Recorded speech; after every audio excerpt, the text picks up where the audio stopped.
Hi అండి, ఈరోజు వీడియోలో ఉలవచారు చేసుకుందాం. ఉలవలని ముందు రోజు రాత్రే నానబెట్టుకోవాలి. నానబెట్టుకున్న ఉలవలని కుక్కర్లో వేసి 3 విజిల్స్ వచ్చేంత వరకు ఉడకబెట్టుకుందాం.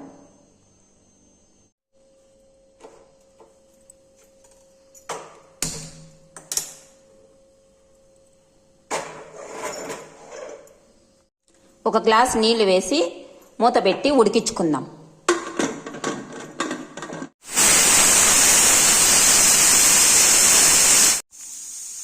మూడు విజిల్స్ తర్వాత కుక్కర్ మూత తీసి ఉలవలని మిక్సీ పట్టుకుందాం.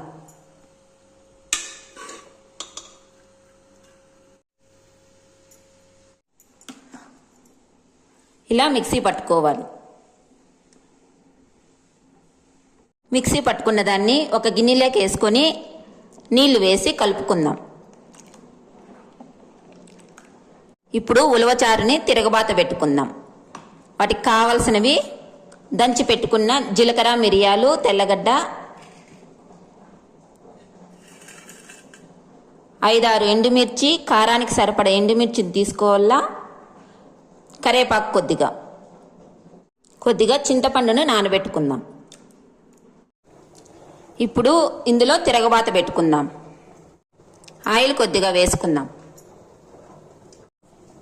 సాసవలు, ఎండుమిర్చి, కరేపాకు వేసుకుందాం. ఇప్పుడు జీలకర్ర, మిరియాల పొడి వేసుకుందాం.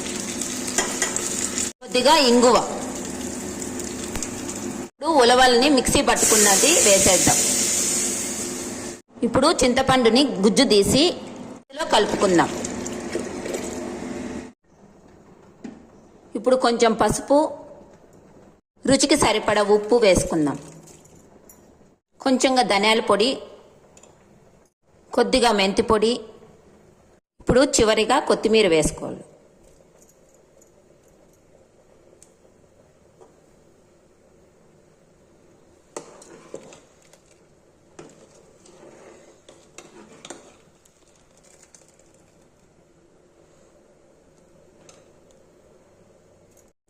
ఇలా ఒకసారి పొంగు రాగానే స్టవ్ ఆపేసుకొని